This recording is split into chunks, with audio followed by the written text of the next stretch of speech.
Ya lovers, sebelum lanjut, yuk like dulu videonya dan subscribe channel Geografy. Jangan lupa nyalakan lonceng notifikasinya agar kalian gak ketinggalan update video terbaru. Di ujung utara benua Afrika, terbentanglah luasnya Gurun Sahara. Ini adalah gurun terbesar di dunia, penuh dengan bukit pasir yang menjulang dengan cuaca yang sangat kering. Luas asli Gurun Sahara seharusnya sekitar 9.200.000 km persegi. Namun kini, luas Gurun Sahara semakin bertambah. Dilansir dari Earth, Gurun Sahara sudah meluas sebesar 10% sejak pencatatan dimulai sekitar tahun 1920. Ini artinya terdapat wilayah gurun tambahan seluas kira-kira 1,5 kalinya luas Prancis. Perluasan Gurun Sahara ini membawa dampak besar bagi kawasan-kawasan di sekitarnya, termasuk Sahel yang terletak di bagian selatan gurun tersebut. Wilayah ini adalah zona peralihan antara gurun di utara dan padang rumput di selatan. Sahel melintasi beberapa negara, termasuk Senegal, Mauritania, Mali, Burkina Faso, Niger, Nigeria, Chad, Sudan, Djibouti, Eritrea, dan Ethiopia. Sayangnya, di kawasan inilah paling banyak terlihat semakin meluasnya Gurun Sahara dan memakan area yang masih hijau. Meluasnya Gurun Sahara disebabkan karena wilayah sekitar Sahara semakin kering, sehingga mengakibatkan penggurunan. Penggurunan ini telah membuat penduduk sengsara karena kurangnya sumber air dan lahan yang semakin sulit untuk ditanami. Padahal tak usah menunggu Gurun Sahara meluas pun, wilayah Sahel adalah rumah bagi banyak penduduk termiskin di dunia. Meluasnya penggurunan berarti semakin parahnya kemiskinan. Selama 60 tahun terakhir, suhu wilayah di Sahel meningkat sangat cepat. Hal itu disebabkan oleh gelombang panas yang lebih sering terjadi. Akibatnya, wilayah ini mengalami banyak masalah seperti kelaparan, kemiskinan, dan konflik bersenjata selama 40 tahun terakhir. Penggurunan ini sebagian besar karena aktivitas manusia selama puluhan tahun yang memperburuk proses penggurunan. Penggembalaan berlebih, irigasi yang tidak tepat, dan penebangan pohon serta semak belukar untuk kayu bakar dan pertanian telah memperparah penggurunan lahan. Lebih parahnya lagi, konflik pada awal tahun 2000-an atas menurunnya sumber daya alam telah memicu migrasi massal dan pengangguran yang mengakibatkan kemiskinan semakin mengenaskan. Selain itu, pertumbuhan populasi yang sangat cepat di Sahel, yang merupakan salah satu yang tercepat di dunia, juga menambah masalah. Dengan semakin banyak orang, persaingan untuk mendapatkan makanan dan air menjadi semakin tidak terkendali. Hampir mustahil untuk menangani semua masalah ini sekaligus, apalagi dengan adanya ketidakstabilan politik di masing-masing negara.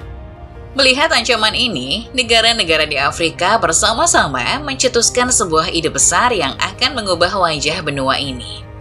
Mereka menyebutnya tembok besar hijau atau The Great Green Wall. Tapi ini bukanlah tembok seperti yang kita bayangkan terbuat dari batu atau beton. Sebaliknya, ini adalah tembok hidup, terdiri dari jutaan pohon dan tanaman yang ditanam di sepanjang pinggiran Gurun Sahara. Tembok ini adalah proyek besar yang melibatkan lebih dari 20 negara Afrika yang membentang dari Senegal di Afrika Barat hingga Djibouti di Afrika Timur, dengan panjang lebih dari 8.000 km dan lebar 15 km. Tujuannya sederhana namun berpengaruh besar terhadap kemanusiaan, yakni menghentikan penyebaran Gurun Sahara ke wilayah-wilayah subur dan memberikan kehidupan baru ke tanah yang hampir mati. Konsep ini pertama kali muncul pada tahun 2005 dan didukung serta diluncurkan oleh Uni Afrika pada tahun 2007. Sejak saat itu, harapan besar mulai dibebankan pada proyek ini. Jika berhasil membangun tembok hijau sepanjang 8.000 km, maka diharapkan 100 juta hektar lahan yang telah mengalami penggurunan dapat dipulihkan. Selain itu, tembok hijau juga akan membantu penyerapan 250 juta ton karbon yang akan mempengaruhi perubahan iklim, dan menciptakan 10 juta lapangan kerja pada tahun 2030. Agar tercapainya tujuan ini, lebih dari 20 negara Afrika telah bekerja sama dengan beberapa lembaga internasional, lembaga penelitian, serta organisasi masyarakat sipil dan petani untuk membangun tembok tersebut. Diperkirakan butuh 33 miliar USD atau sekitar 512 triliun rupiah untuk menyelesaikan proyek tembok hijau ini. Meskipun tujuannya sangat besar, kemajuan dan pembangunan tembok hijau besar ini masih sangat lambat. Hingga pertengahan 2023, hanya sekitar 18 juta hektar tanah yang rusak telah berhasil dipulihkan, yang merupakan 18% dari total target yang ingin dicapai. Salah satu faktor terbesar lambatnya penyelesaian proyek ini berasal dari sulitnya penggalangan dana. Banyak janji-janji pendanaan yang tidak terpenuhi, sehingga menyebabkan penundaan yang sangat lama. Untuk mengatasi masalah ini, pada tahun 2021, Presiden Prancis Emmanuel Macron bersama dengan para pemimpin dunia lainnya meluncurkan rencana yang disebut Great Green Wall Accelerator. Tujuan dari rencana ini adalah untuk mempercepat pembangunan dengan menjanjikan pendanaan baru sebesar 14,3 miliar USD pada periode 2021 hingga 2025. Namun hingga Maret 2023, hanya sekitar 2,5 miliar USD dari jumlah yang dijanjikan tersebut telah dicairkan untuk membantu mempercepat pembangunan tembok hijau besar. Selain kurangnya pendanaan, hambatan lain muncul dari segi keamanan. Ada banyak kelompok teroris di wilayah Sahel yang beroperasi di sekitar tembok hijau besar yang sedang dibangun, sehingga beberapa organisasi yang bekerja dalam melakukan penghijauan hanya berfokus pada pekerjaan di daerah yang lebih aman. Apalagi saat ini, wilayah Sahel disebut sebagai sabuk kudeta, karena seringnya terjadi kudeta militer di sana. Beberapa negara di wilayah ini seperti Burkina Faso, Mali, dan Niger sekarang dipimpin oleh junta militer yang merebut kekuasaan dari pemerintah yang sebelumnya terpilih secara demokratis. Kondisi ini semakin rumit karena negara-negara yang dikudeta tersebut menjadi berselisih dengan ECOWAS, yaitu Komunitas Ekonomi Negara-Negara Afrika Barat. Sebagai respon terhadap kudeta, ECOWAS telah menerapkan sanksi dan tindakan pencegahan lainnya terhadap negara-negara tersebut, termasuk pembatasan ekonomi dan penutupan perbatasan. Proyek penghijauan semakin terhambat karena menanam pohon di daerah kering. Tempat air langka merupakan tantangan besar. Meskipun tanaman asli bisa beradaptasi dengan kondisi setempat, air tetap diperlukan untuk keberhasilan pemulihan. Untuk memanen air hujan, beberapa masyarakat di sepanjang tembok hijau besar menggali parit, yang disebut cekungan retensi, yang bisa menyimpan air hujan dan membuat airnya bertahan sekitar 2 hingga 3 bulan setelah hujan. Tantangan lainnya juga masih banyak, seperti pemberontakan yang sedang berlangsung di Sudan yang mengancam kemajuan di beberapa wilayah. Selain itu, adanya belalang gurun yang melahap tumbuhan-tumbuhan hijau di wilayah yang telah dipulihkan juga menghantui proses penghijauan. Meskipun baru 18% target tembok hijau besar dicapai, bukan berarti tak ada manfaat apapun bagi penduduk setempat. Yang paling terlihat kemajuannya ada di Senegal. Di Senegal, sudah ada 4 juta hektar lahan yang dipulihkan sejak proyek dimulai. Produksi pertanian pun meningkat hingga 400% di beberapa area Senegal yang dilibatkan dalam proyek ini, terutama pada tanaman seperti sorghum dan kacang-kacangan.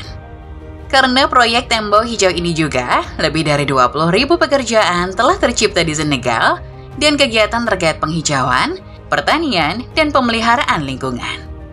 Niger juga telah berhasil meremajakan lahan kering yang luas dengan menanam 20 juta pohon dan telah menghasilkan 500.000 ton lebih banyak biji-bijian, memperbaiki tanah dan kayu bakar, serta memberi manfaat bagi lebih dari 26 juta populasinya. Sedangkan Ethiopia tak kalah hijau. Antara tahun 2019 dan 2022 saja, Ethiopia berhasil menanam 25 miliar pohon yang sangat membantu memulihkan penggurunan. Secara keseluruhan, proyek tembok hijau besar telah menyelamatkan 18 juta hektar lahan dan membuka 350.000 lapangan pekerjaan. Pekerjaan ini berasal dari berbagai kegiatan ekonomi baru, seperti pertanian, penanaman pohon, dan usaha kecil lainnya. Hal ini membantu meningkatkan kualitas hidup bagi jutaan orang yang tinggal di wilayah Sahel yang sebelumnya kesulitan mendapatkan penghasilan. Dari berbagai kegiatan ini, total pendapatan yang dihasilkan mencapai 90 juta USD atau 1,3 triliun rupiah di 11 negara yang terlibat dalam proyek ini. Jumlah ini cukup tinggi untuk wilayah yang selalu dilanda kemiskinan. Tembok Besar Hijau bukanlah proyek pertama dari jenisnya. Sebelumnya, China telah meluncurkan proyek serupa yang disebut Three North Shelter Belt Program atau lebih dikenal sebagai Great Green Wall of China. Proyek ini dimulai pada tahun 1978 dengan tujuan untuk menahan penyebaran gurun Gobi di wilayah utara China. Hingga saat ini, lebih dari 66 miliar pohon telah ditanam di wilayah tersebut. Dan proyek ini diperkirakan akan selesai pada tahun 2050. Seperti Tembok Besar Hijau di Afrika, proyek di Cina ini juga bertujuan untuk mengurangi penggurunan dan melawan perubahan iklim.